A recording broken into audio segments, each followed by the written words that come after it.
Good day to everyone. This is Raju here, and today I am going to teach about a few of the examples related to real numbers of chapter 5 in 10th standard mathematics. Chapter first of 10th standard mathematics. Now, in the real numbers, you might have seen that there are numbers which are associated to your positive, negative, or any kind of number. Before that, if we really see that in our day-to-day life, we refer all parameters with respect to your numbers. Because when we talk with few, when we talk, let's say some, when we say that little, these all refers to numbers. Now, if we are saying that if we are requesting someone that give me little bit, so little bit is what it is nothing but you are requesting indirectly that you want some number from him. Some number means now let's say if you are playing something and if you want to have some 2 3 counts over there, then by default you will say okay, just give me little bit. So if he is having 10 and if you are asking only for 2, then that will is your little bit. The same way it will be for few, the same way it will be for some, because whenever we refer something, right, so that is nothing but it is in the form of numbers. So in our day-to-day life, if we really see that okay, whether I am talking in numbers exclusively as 1 2 3 or exclusively as 4, so here we are directly referring as few, some, little, right? So that is the way we are referring to the numbers, knowingly or unknowingly in our day-to-day life. By the same way, if we see, we also refer to some of the things like, or some of the words like minimum and maximum. Minimum means what? Very, very less. Or if you are having, let's say, the count of 10, if you are saying 2 is minimum, so that is your minimum count. Max is what? Max will be your 10, right? So these are also the terms which will represent your numbers in the form of minimum or maximum. So by the way, if we see, we knowingly or unknowingly, what I'm saying that we refer to the numbers like few, some, little, minimum, and maximum, right? So if we say that okay, maths is I don't like maths or I am bored of maths, so that is fine. But you are talking maths in any of your statement. That is what we have to remember. Okay, so when we means get involved with the interest of knowing things, then automatically you will try to understand that it becomes very, very easy in the form of numbers, right?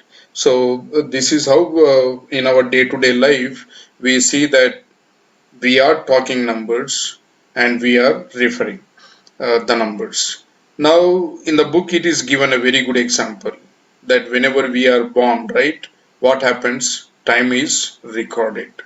Now, our parents, as soon as we are born, they will see that at what time you are born, what is your weight, what is your uh, weight, right, and what to exactly at what time you were born.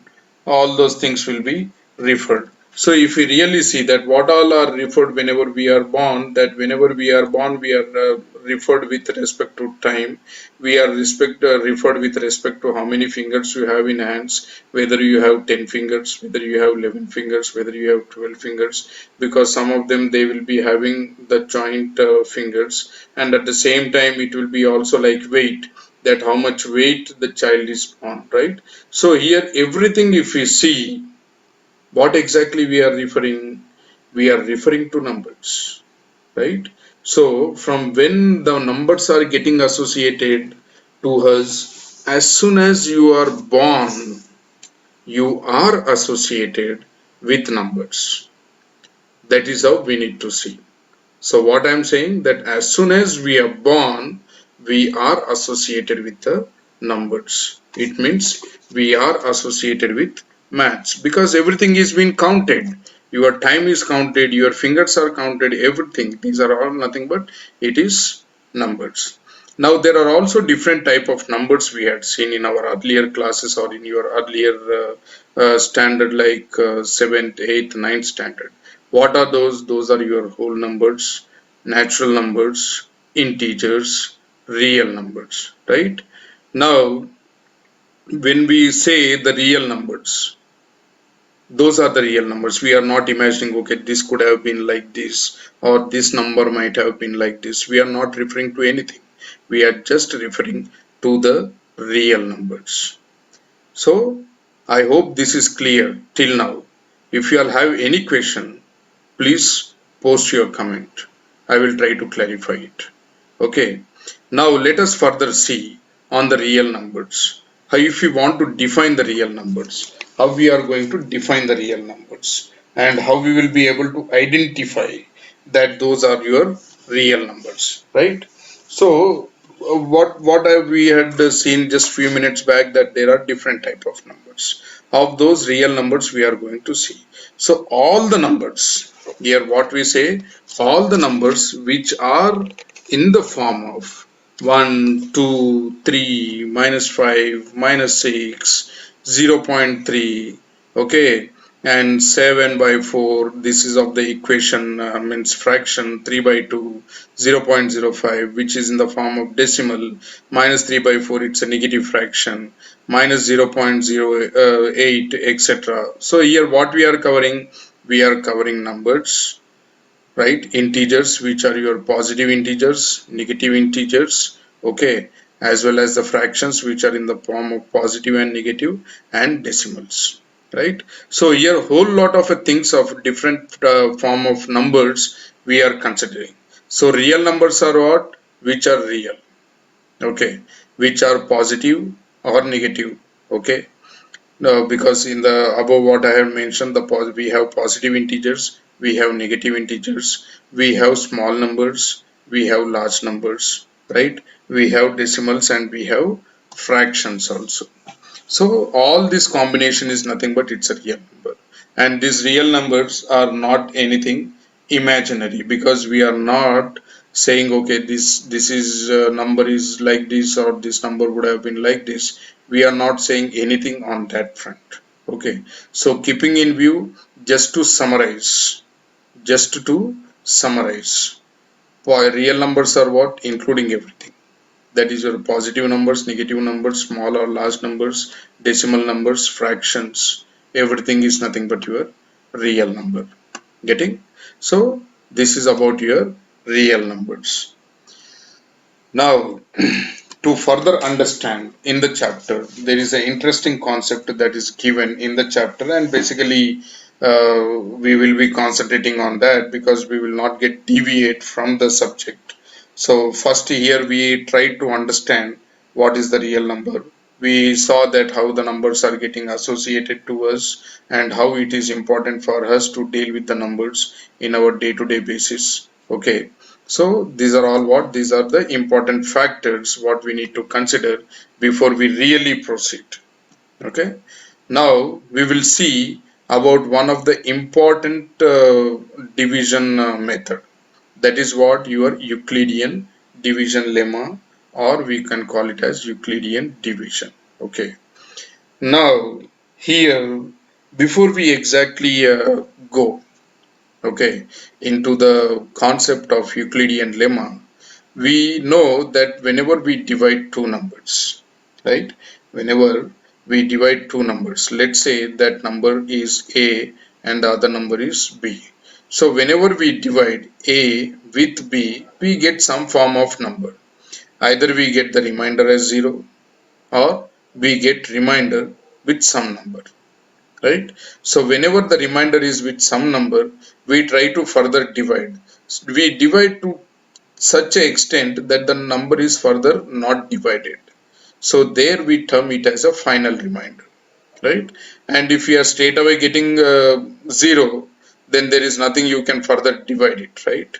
So or we term it as remainder, and the equation, any equation, whatever we divide, it will be of the form, okay, a is equal to bq plus r. Now before we exactly look into that, let us try to understand this. Whenever we divide 2 with 3, what we are getting the remainder as 1. So here what we can write the equation, right? Because here we have to write the equation. Let's say now a is greater than b. What we are saying, a is greater than b.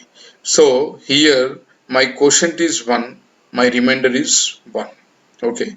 So the equation can always be written as, How it can be written as, whenever we have a quotient and whenever we have a remainder, and we have the two numbers that are getting participated in the equation.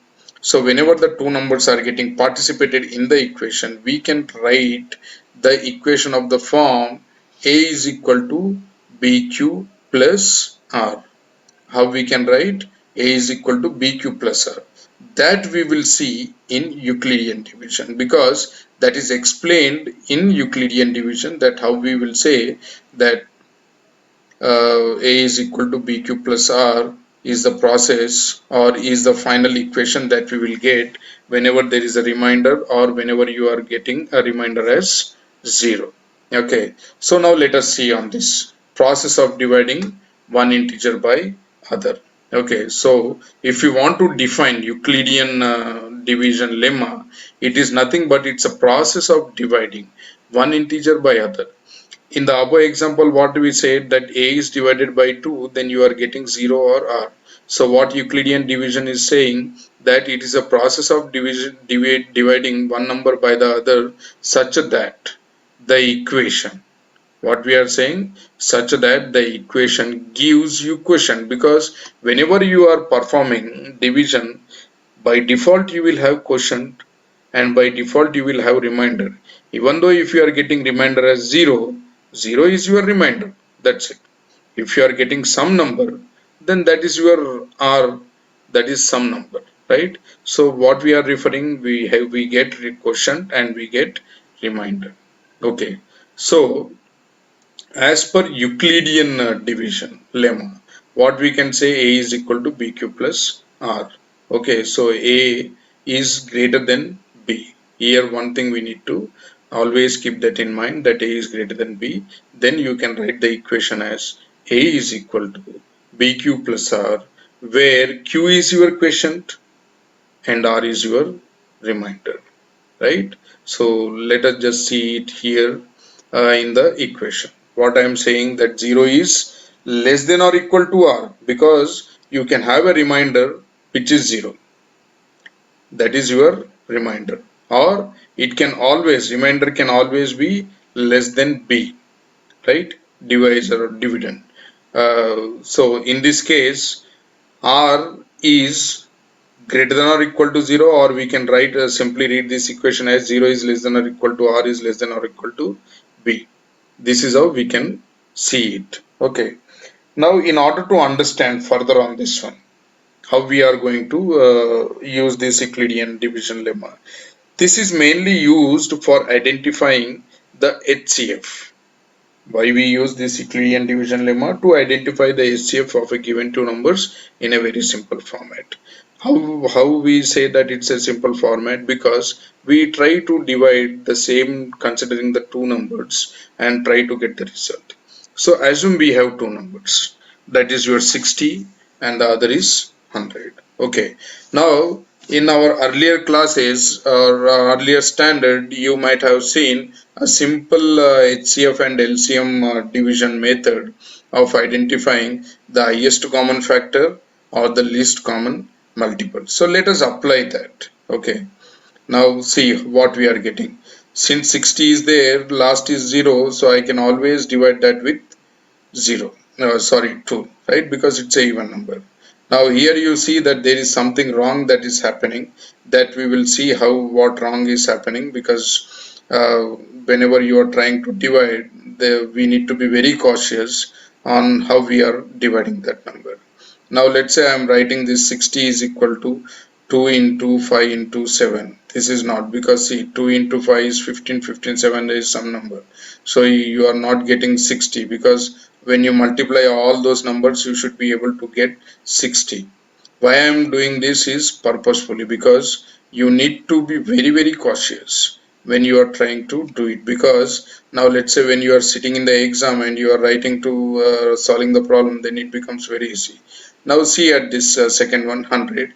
Now again it is 0, we can divide it by 2. So 2 50s are, 2 25s are, okay, and 5 5s are, and 5 1s are, right?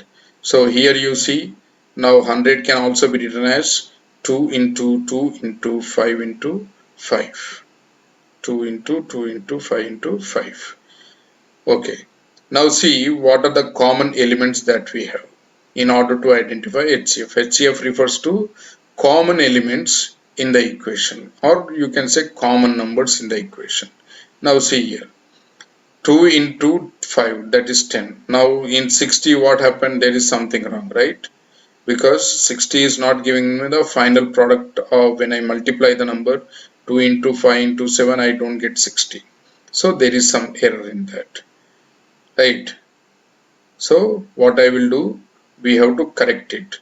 Since 60 is getting divided by 2, then 60 divided by 2 is what? It is 30. But there what we wrote it as 35. So let us correct that. Let's do it again. So I am just again doing the operation of 60. So I'll divide that 60 to 30 is 2, 15, 2, 15, 3, 5, right, and 5, 1. Correct? Now you write that. 60 can be written as 2 into 2 into 3 into 5. Now what are the common factors or common elements or common numbers in both the number 60 and 100? It is 2, 2, 2, 2, 5, right? 3 are there. 2 is present in both, 2 is present in both, common 3 is not there, 5 is present in both, and but it is only one time. So we have to consider one time. So 2 into 2 into 5 is nothing but it is your 40. 20, right? So the HCF of 60 and 100 by the simple method, okay, of finding HCF is 20. Very, very simple, right? Why I am telling, because you need to verify. We need to know that what are the different way we can solve it. Whether you are solving, you are getting a correct answer or not, that also we need to be able to identify. That's the reason why I am just going through this simple method of finding the HCF. Okay. Now let's see with Euclidean's division lemma. What it says that the two numbers are divided with each other. So since here 100 is greater than 60, we can divide 100 with 60. So here let us just do it. 60 divided by 100. So 60 ones are 60. My remainder is 40. So here I can write that equation as 100 is equal to, that is your remainder and this is your quotient. So here I can write it as A is equal to BQ plus R. Therefore 100 is equal to 60 into 1, that is your 1 is your quotient plus remainder. Remainder is how much? 40. Now see here, 40 is less than 60, right? So again we can divide that. Again we can divide this. So this is of the form BQ plus 40, because 60 into 1 is your 60. So that is into quotient into number. So A is equal to what we are getting, BQ plus R. A is equal to BQ plus R. So this is the number what we are getting, right? Why I am telling this one, because we need to know that when we are framing some equation, how we can refer that. So the best way is to remember the form of the equation and try to put that in those form, whatever the values we are getting. Now let us further look into this one. Since now 40 is less than 60, we can further carry that. So 40 divided by 60, how much we will get? 40 ones are 40 and the remainder will be 20. Again, if you see 20 is less than 40, is there any possibility of dividing it? Yes, we have the possibility, but before that 20 is my remainder. So 60 can be written as 40 into 1. 1 is your quotient plus remainder is your 20.